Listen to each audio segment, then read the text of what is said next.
menjelang pernikahannya, Reni hidup dalam kebahagiaan. Namun semuanya berubah saat dua tetangga, Bu Neneng dan Bu Leli, datang meminjam uang. Karena Reni kebutuhan yang mendesak, keluarga Reni hanya memberi seikhlasnya. Beberapa hari kemudian, mereka menerima roti misterius dari Bu Neneng. Setelah diberikan pada ayam peliharaan, kejadian aneh mulai terjadi.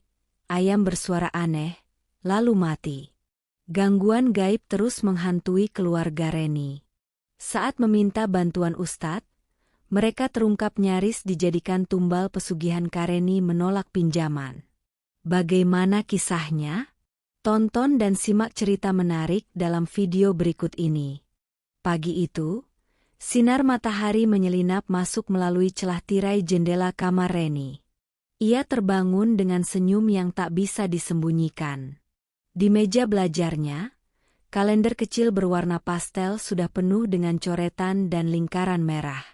Satu di antaranya adalah tanggal 30, hari pernikahannya. Hanya tinggal sebulan lagi. Detik demi detik rasanya berlomba menuju hari yang telah ia impikan sejak lama. Reni melangkah ke dapur dengan langkah ringan. Ibunya sudah sibuk meracik bumbu untuk sarapan. Aroma bawang goreng dan sambal terasi menguar hangat di udara. Pagi MAH, sapa Reni seraya memeluk ibunya dari belakang. Pagi juga calon pengantin, jawab ibunya sambil tertawa kecil. Ayo bantu potong timun buat lalapan. Suasana rumah keluarga Reni belakangan ini memang terasa berbeda. Meskipun kesibukan meningkat, ada semacam aura bahagia yang menyelimuti mereka semua. Setiap sudut rumah mulai dipenuhi dengan bungkusan souvenir, tumpukan undangan, dan kain-kain kebaya yang siap dijahit. Ayah Reni yang biasanya pendiam, kini lebih sering terlihat berbincang hangat dengan para tetangga, membicarakan tenda, catering, hingga dekorasi pelaminan. Reni duduk di ruang tamu bersama ibunya sambil menyortir undangan.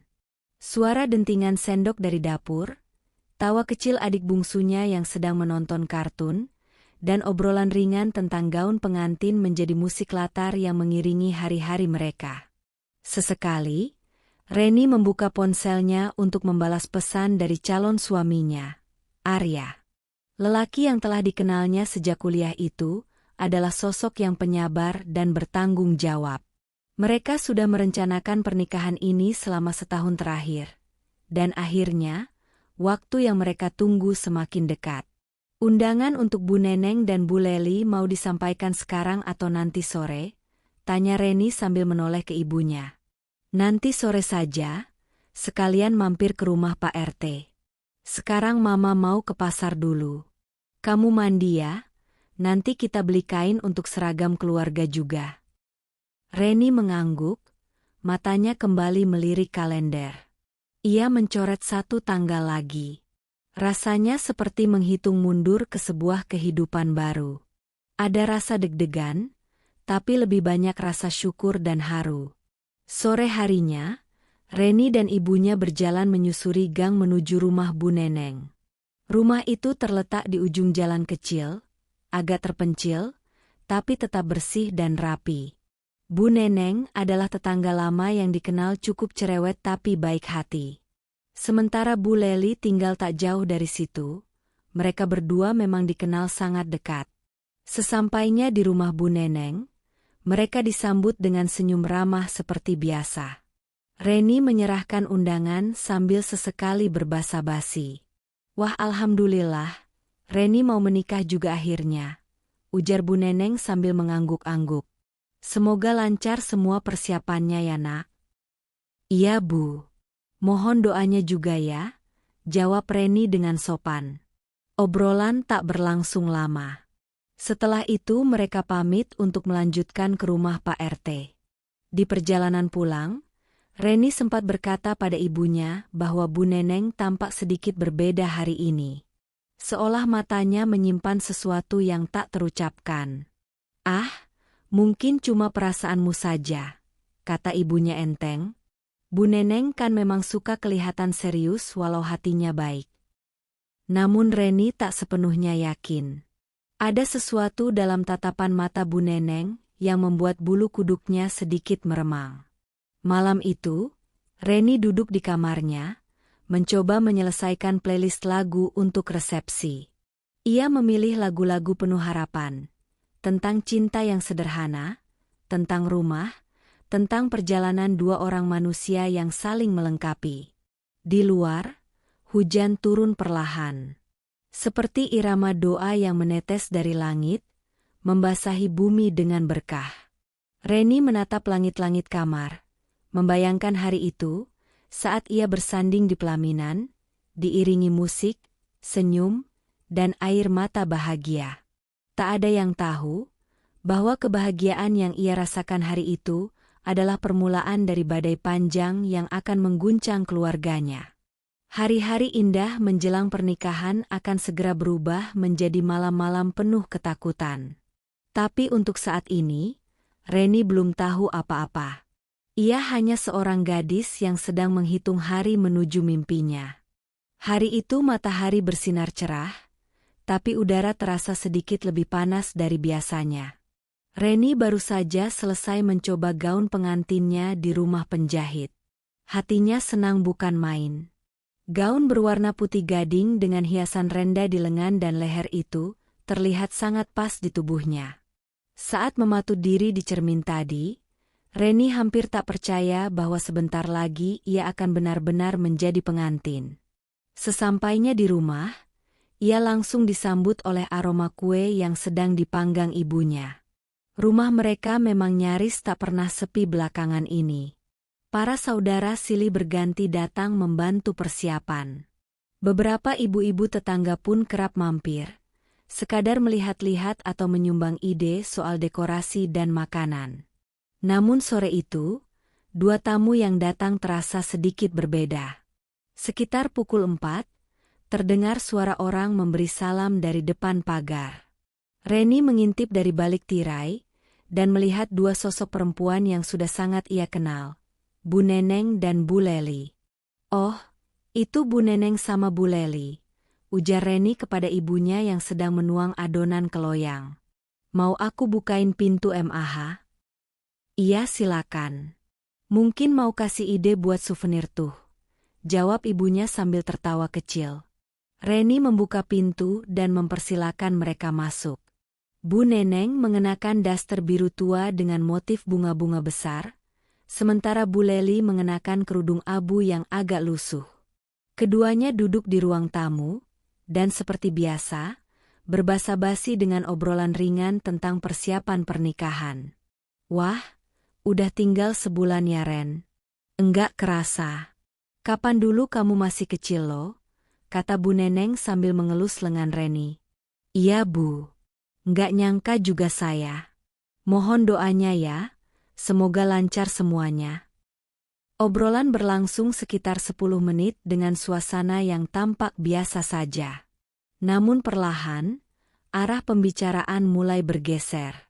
"Begini Bu," kata Bu Leli sambil melirik Bu Neneng. "Sebenarnya kami kesini bukan cuma mau ngobrol soal pernikahan Reni. Kami juga mau minta tolong." Ibunya Reni menghentikan aktivitasnya di dapur dan duduk mendengarkan. Nada bicara Bu Leli mulai berubah agak serius. "Jadi, anak saya lagi butuh uang untuk biaya rumah sakit. Cukup besar jumlahnya.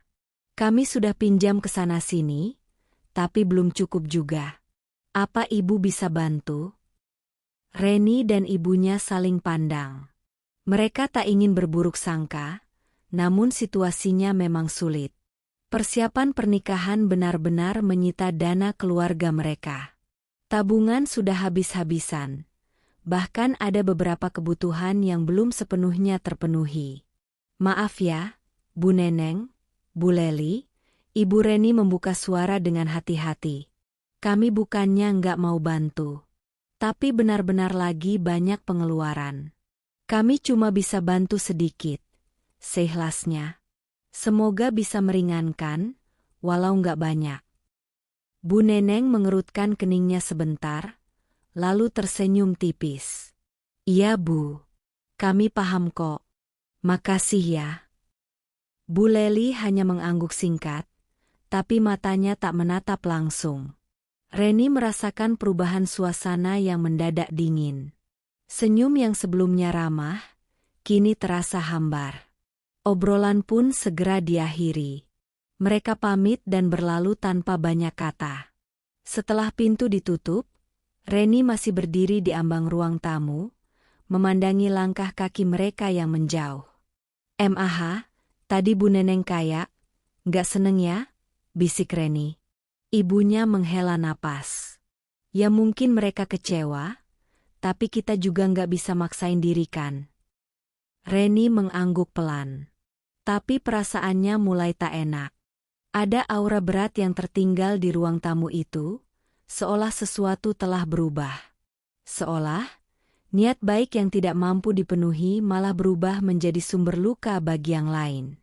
Malam harinya, Reni mencoba mengalihkan pikirannya dengan menonton drama Korea favoritnya.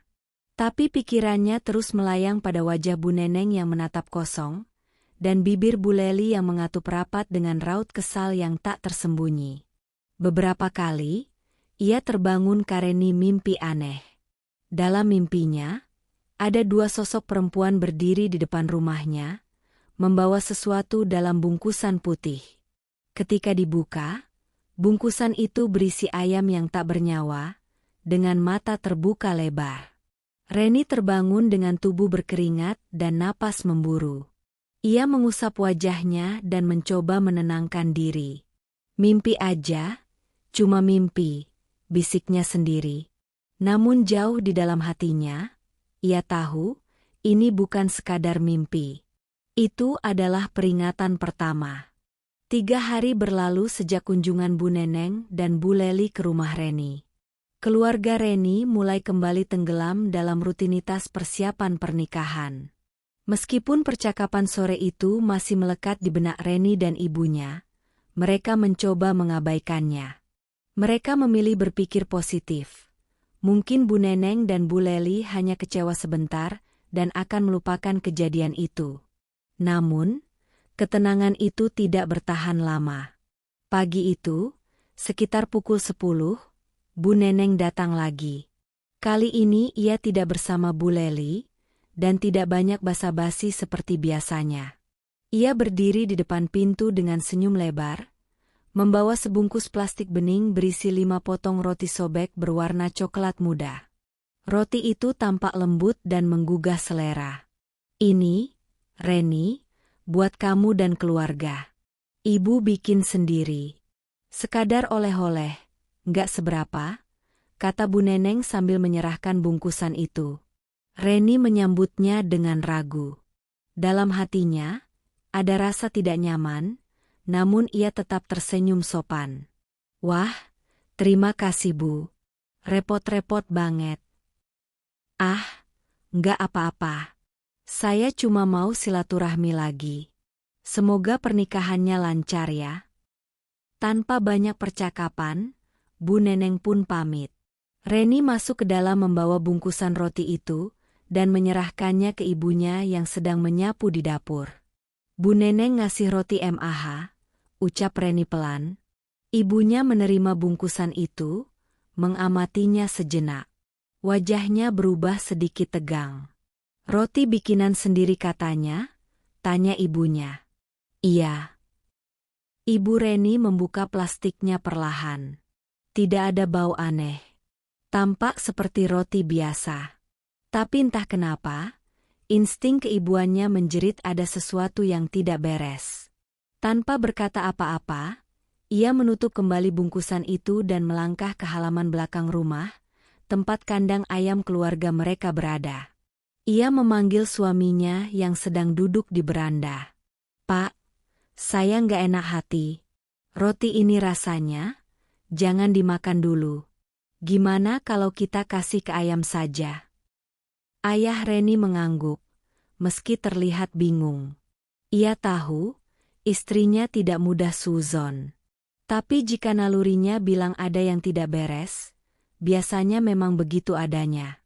Roti itu pun diberikan kepada 2 ekor ayam jago yang paling sehat di kandang. Ayam-ayam itu tampak lahap menyantapnya. Tidak ada reaksi aneh pada awalnya. Namun keesokan paginya, sesuatu yang tidak biasa terjadi. Ayam jago utama milik keluarga Reni, yang biasanya berkokok nyaring setiap pukul 5 pagi, mengeluarkan suara aneh. Bukannya kukuruyuk, lantang seperti biasanya, ayam itu justru mengeluarkan suara rendah, parau, dan menyeramkan. Lebih mirip erangan pelan daripada kokokan ayam. Ayah Reni langsung keluar dan melihat ayam itu terguncang, kepalanya tertunduk, dan matanya melotot. Tak lama kemudian, ayam itu ambruk ke tanah dan tak bangun lagi. Ayamnya mati, gumam ayah Reni dengan ekspresi bingung. Reni yang mendengar suara dari luar, ikut berlari ke halaman belakang. Loh, itu ayam jago kita, Pah? Kok bisa? Ayam sehat, semalam masih makan lahap. Tapi habis makan roti itu, langsung begini. Ketiganya saling pandang. Ada keheningan aneh yang menggantung di udara. Angin berembus pelan, tapi terasa dingin menusuk kulit. Hari itu langit tampak gelap meskipun belum mendung. Roti itu, bisik Ibu Reni lirih. Kita nggak salah kasih ke ayam. Hari-hari yang semula dipenuhi kesibukan persiapan pernikahan berubah menjadi malam-malam panjang yang diliputi kecemasan dan teror yang tak bisa dijelaskan. Reni dan keluarganya mulai merasakan ada sesuatu yang tidak beres sejak insiden roti dan kematian ayam peliharaan mereka. Tapi yang terjadi setelah itu jauh melampaui logika. Malam pertama yang benar-benar menyeramkan dimulai seminggu setelah kejadian roti. Sekitar pukul 2 dini hari, terdengar suara tangisan perempuan dari arah dapur. Tangisan itu lirih, seperti seseorang yang menahan perih dalam-dalam. Reni terbangun karena mendengarnya, begitu juga ibunya. Mereka saling memandang dari pintu kamar masing-masing, dan tanpa sepatah kata pun, perlahan berjalan ke dapur. Namun begitu mereka membuka pintu dapur, suara itu hilang. Tidak ada siapapun di sana. Hanya peralatan masak yang tertata rapi dan jendela yang sedikit terbuka, seperti biasa.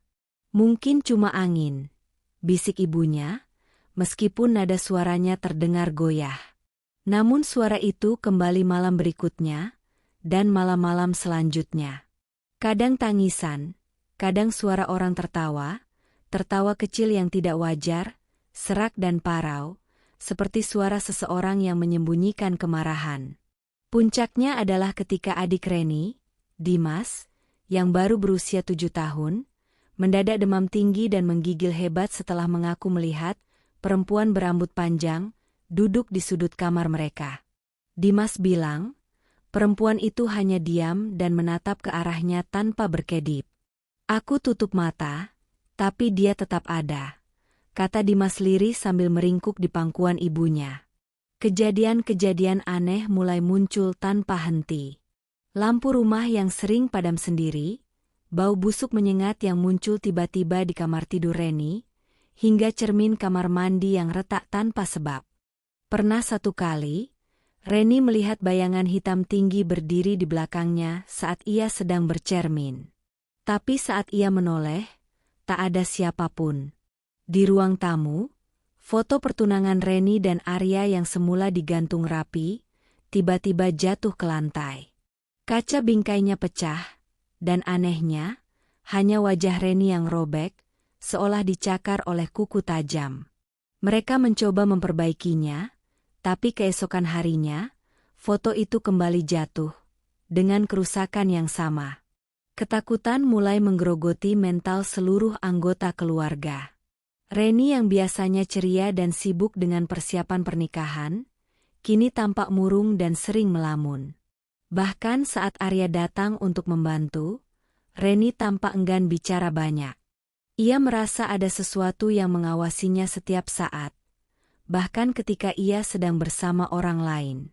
Kayak, ada yang nempel, ujar Reni pelan pada Arya, matanya berkaca-kaca. Aku takut. Ayah Reni pun akhirnya mengakui bahwa ia beberapa kali mendengar suara ketukan dari plafon rumah, padahal tidak ada tikus atau apapun. Bahkan semalam ia melihat bayangan melayang di atas kamar Reni, namun menghilang begitu ia nyalakan lampu. Puncak dari teror itu terjadi ketika Reni bangun di tengah malam dan mendapati kakinya berdarah. Luka seperti cakaran panjang menghiasi betis kirinya. Padahal pintu kamar terkunci dari dalam, dan tak ada binatang peliharaan di dalam kamar. Ia menjerit ketakutan, membuat orang tuanya bergegas masuk. Tangis Reni pecah. "Aku nggak kuat MAH. Tolong. Aku nggak kuat." Itulah malam di mana ibunya berkata dengan tegas, "Besok kita harus cari pertolongan. Ini sudah bukan gangguan biasa." Keesokan harinya, mereka pergi menemui Ustadz Rahman, seorang ustadz yang dikenal luas sebagai peruqyah dan pembimbing spiritual di kota mereka. Rumah sang ustadz berada di pinggiran desa, dikelilingi pohon bambu yang tinggi dan lebat.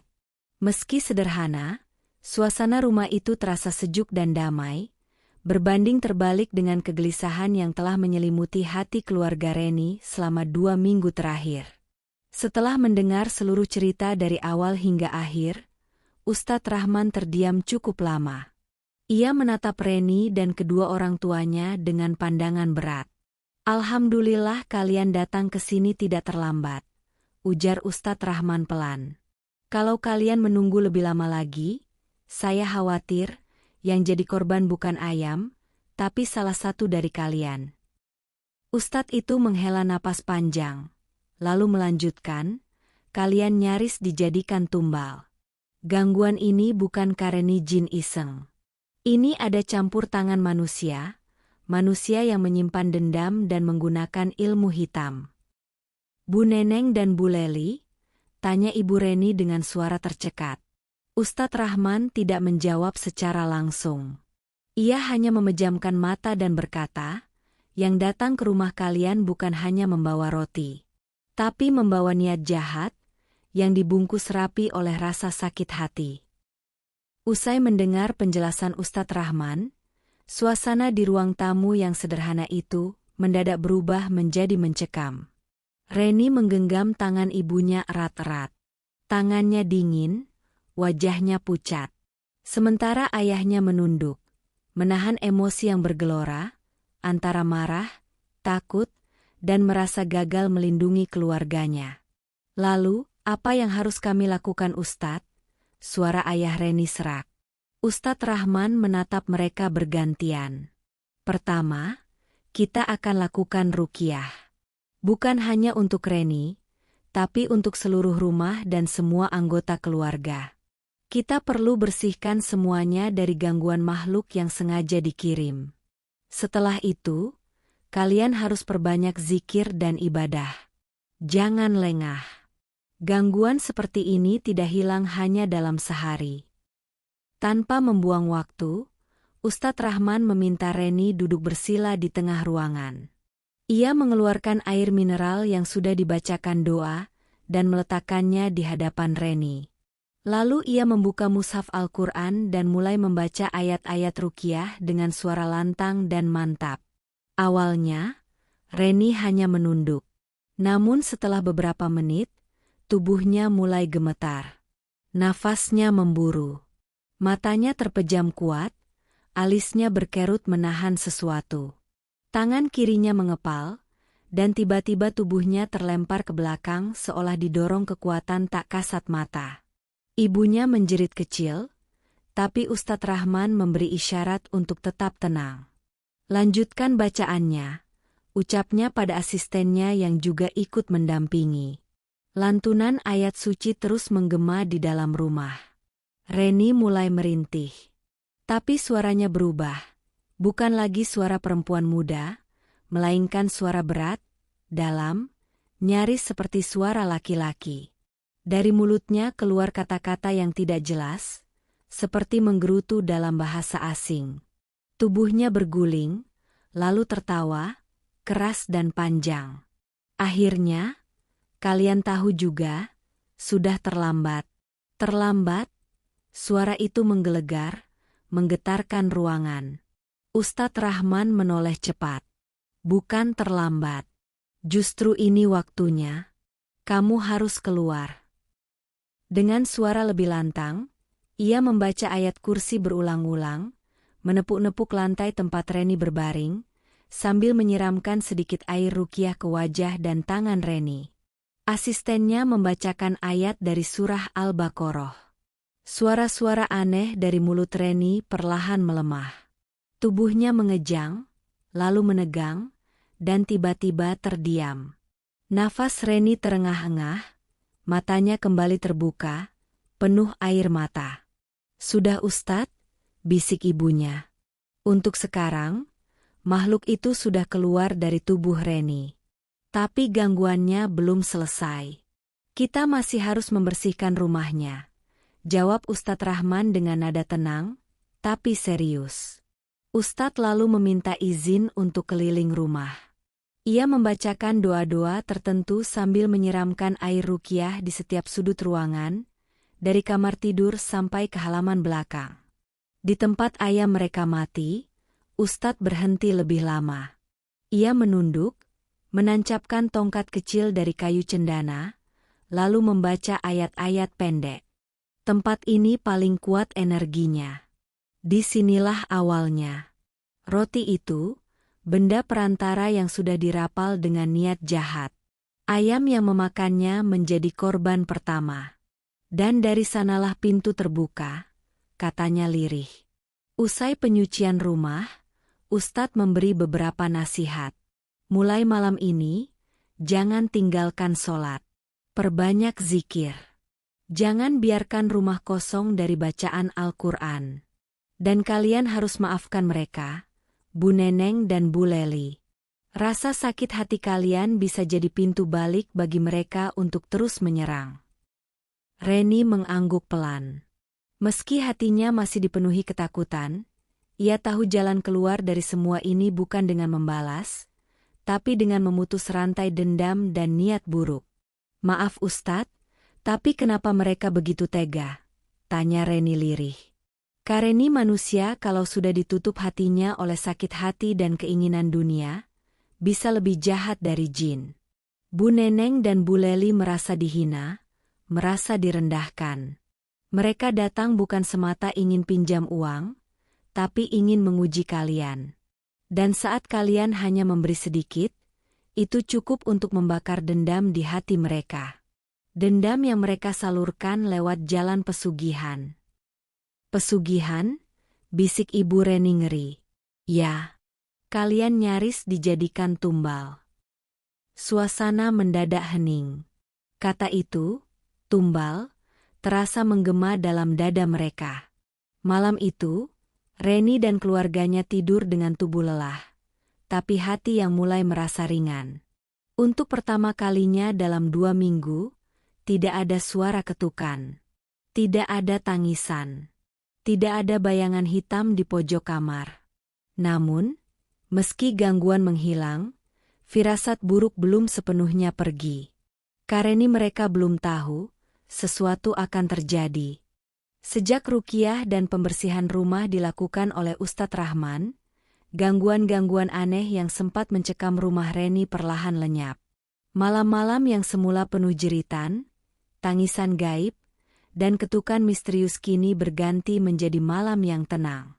Meski begitu, rasa waspada masih mengakar kuat di hati Reni dan keluarganya. Hari-hari berlalu, dan minggu-minggu menuju pernikahan pun semakin dekat.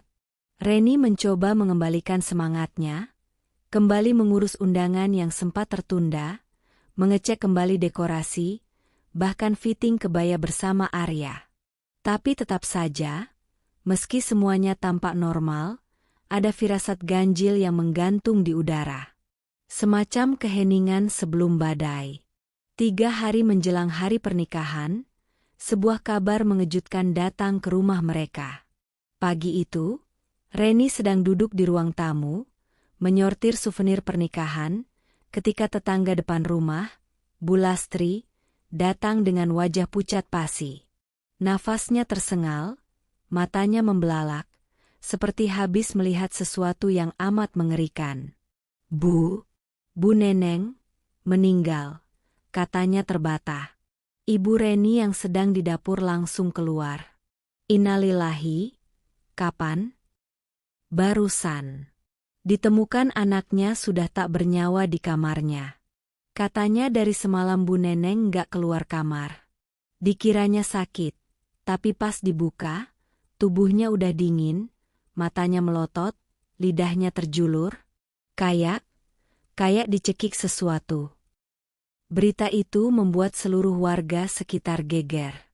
Banyak yang menduga-duga penyebab kematiannya.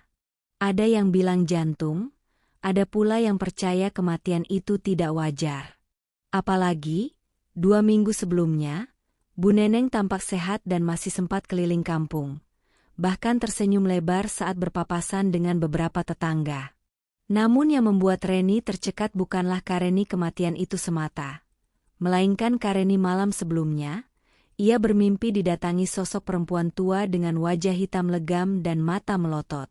Sosok itu berdiri di ujung tempat tidurnya, merangkak perlahan sambil berbisik, "Kau akan bebas, kalau aku pergi." Reni tidak sempat menceritakan mimpinya kepada siapapun, hingga kabar itu datang. Bu Neneng meninggal itu, bukan kebetulan kan? Tanya Reni pelan. Ibunya diam lama, lalu mengangguk. Mungkin, itulah akhir dari semua ini. Hari itu, Reni dan keluarganya tidak datang ke rumah duka. Bukan karena tidak berempati, tetapi karena mereka tahu, ada batas antara bela sungkawa dan menjaga diri. Lagi pula, sebagian warga pun mulai membicarakan cerita-cerita aneh seputar Bu Neneng. Beberapa menyebutkan, Bu Neneng kerap mengunjungi tempat-tempat yang dikenal sebagai lokasi praktik ilmu hitam. Bahkan, ada yang pernah melihatnya tengah malam membakar sesuatu di belakang rumahnya. Kabar tak kalah mencengangkan datang keesokan harinya, Bu Leli jatuh sakit parah. Tubuhnya melemah, matanya selalu kosong, dan yang keluar dari mulutnya hanyalah satu kalimat yang terus diulang-ulang. Ampuni aku, aku salah. Warga yang sempat menjenguk menggambarkan kondisi Bu Leli seperti orang yang kerasukan. Tubuhnya kurus kering dalam waktu singkat, dan kulitnya dipenuhi luka-luka aneh seperti terbakar dari dalam. Ketika berita itu sampai ke telinga Ustadz Rahman, ia hanya menggelengkan kepala. Ilmu hitam yang digunakan untuk menyakiti orang lain akan selalu memakan pemiliknya pada akhirnya. Kalau tidak dihentikan atau disesali dengan taubat sungguh-sungguh, maka ilmunya akan menuntut bayarannya sendiri. Jelas Ustadz itu saat ditemui Reni dan keluarganya. Apakah berarti semua ini benar-benar sudah berakhir Ustadz? Tanya ayah Reni. Satu-satunya yang tahu pasti hanya Allah. Tapi biasanya, kalau sumber pengirimnya sudah tiada, dan semua yang menjadi pintu masuk sudah ditutup, maka gangguannya pun akan berhenti.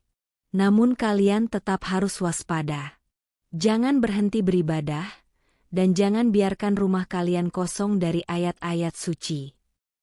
Mendengar itu, Reni mengangguk. Ada rasa lega yang mulai merayap di dadanya, walau masih dibalut sedikit trauma. Tapi satu hal yang pasti, apapun yang telah mereka lalui, sudah seharusnya menjadi pelajaran hidup yang mendalam. Tentang niat, ketulusan, dan pentingnya melindungi diri secara rohani, terutama di saat-saat paling rentan. Malam sebelum hari pernikahan Reni, tidak ada ketukan. Tidak ada bayangan hitam. Tidak ada suara perempuan menangis. Hanya ada angin lembut yang berhembus di luar jendela, dan sinar bulan purnama yang menyusup masuk lewat celah tirai. Malam itu, Reni akhirnya bisa tidur pulas. Untuk pertama kalinya dalam hampir sebulan. Pagi itu, mentari bersinar hangat, seolah alam turut menyambut hari yang telah lama dinanti oleh Reni dan keluarganya. Langit bersih tanpa mendung, burung-burung berkicau riang, dan halaman rumah yang sejak semalam telah dihias dengan janur kuning serta bunga-bunga segar tampak semarak menyambut tamu-tamu yang mulai berdatangan. Setelah sekian lama melewati malam-malam gelap yang penuh gangguan tak kasat mata, akhirnya hari pernikahan Reni tiba. Suasana rumah berubah total. Tidak lagi mencekam dan berat, tapi cerah, lega, dan penuh harapan baru.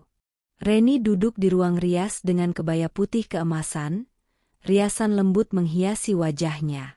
Di balik cermin, ia memandangi dirinya sendiri, nyaris tak percaya bahwa ia telah sampai di hari ini. Hari yang sempat terasa jauh, bahkan nyaris direnggut oleh kegelapan yang tak terlihat. Alhamdulillah ya nak, ucap ibunya dengan mata berkaca-kaca sambil memegang bahu Reni dari belakang. Akhirnya, kamu sampai juga di titik ini. Reni tersenyum pelan, menahan air mata yang menggenang. Kalau bukan karena mama, papa, dan doa-doa yang gak putus, mungkin aku gak bisa sekuat ini mah. Ibunya mencium kening Reni dengan lembut. Kita semua belajar bahwa rasa sakit, ketakutan, dan cobaan bisa jadi cara Allah menunjukkan bahwa kita harus lebih dekat kepadanya. Dan kamu nak, kamu sudah melewati itu dengan luar biasa. Tak lama kemudian, suara rombongan pengantin pria mulai terdengar dari luar. Iring-iringan mobil dan suara rebana menambah kemeriahan suasana. Para tetangga yang sejak pagi membantu sibuk menyambut kedatangan Arya dan keluarganya dengan hangat. Di pelaminan, Reni dan Arya duduk berdampingan. Wajah Arya memancarkan kebahagiaan yang tulus.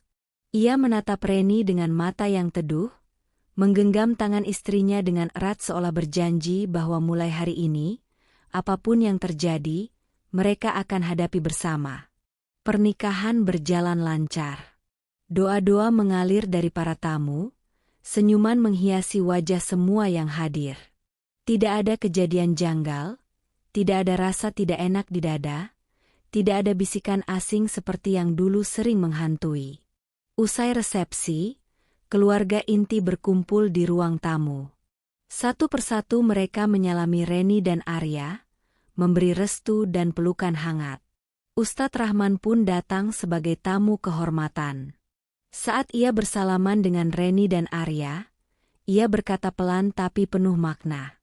Kalian sudah melewati malam-malam gelap. Hari ini adalah fajar dari kehidupan baru kalian. Tapi ingat, tetaplah hidup dalam cahaya, cahaya iman, doa, dan saling menjaga. Reni mengangguk. Terima kasih Ustadz. Tanpa bimbingan Ustadz, kami mungkin tidak akan sampai ke sini. Ustadz Rahman tersenyum. Yang membawa kalian ke sini bukan saya, tapi Allah. Kalian hanya tidak menyerah. Malam harinya, usai seluruh tamu pulang, Reni duduk berdua dengan Arya di serambi depan rumah. Langit malam kembali cerah, bintang-bintang bertaburan, dan angin berhembus tenang. Tidak ada sisa dari kegelapan masa lalu, hanya kenangan dan pelajaran berharga. Aku masih ingat malam-malam itu. Saat kamu hampir menyerah, saat kamu takut bahkan untuk tidur, ucap Arya sambil memandang bintang. Reni mengangguk, menatap langit yang sama. Dan sekarang, rasanya seperti mimpi buruk yang perlahan memudar. Aku bersyukur bisa melewati itu semua, dan akhirnya duduk di sini bersamamu. Arya menggenggam tangan Reni. Aku janji, aku akan jadi pelindungmu. Dunia ini gelap, tapi asal kita saling menguatkan, cahaya akan selalu ada. Malam itu ditutup dengan doa. Reni menatap langit dan berbisik dalam hati, terima kasih ya Allah. Engkau beri kami cobaan, tapi juga Engkau beri jalan. Semoga hidup baru ini penuh berkah dan cahaya. Dari kejauhan, suara azan Isya berkumandang. Rumah Reni kini bukan lagi rumah yang dihuni ketakutan, melainkan tempat di mana cinta, iman, dan kekuatan telah bersemayam. Dan meskipun hidup akan selalu membawa tantangan, Reni tahu, Selama hatinya berpijak pada doa dan kebaikan, tak ada kegelapan yang tak bisa dikalahkan. Terima kasih telah menyimak cerita ini sampai akhir. Jangan lupa subscribe, like dan komen channel ini. Semoga kalian menyukai cerita ini dan dapat mengambil hikmahnya. Wallahu alam bishawab. Sampai jumpa di episode berikutnya.